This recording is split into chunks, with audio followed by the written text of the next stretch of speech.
বাংলাদেশের জনপ্রিয় সঙ্গীতশিল্পী ও অভিনেতা তাহসান খান ভক্তদের চমকে দিয়ে ঘোষণা দিয়েছেন সঙ্গীত থেকে বিদায় নেওয়ার।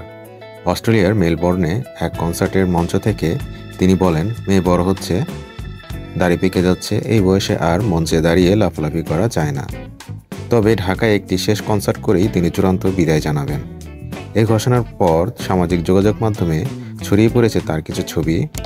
সেখানে তাকে লম্বা দাড়ি ও ইসলামিক বই হাতে দেখা গেছে। এতে অনেকের মনে প্রশ্ন, তিনি কি গান ও অভিনয় ছেড়ে ইসলামের পথে হাঁটছেন?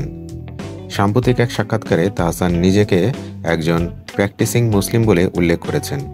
তিনি বলেন, আগে খুব একটা ধার্মিক ছিলাম না, এখন বুঝতে পারছি মানুষের প্ল্যান সবসময় কাজ করে না, যা হওয়ার সেটাই হয়।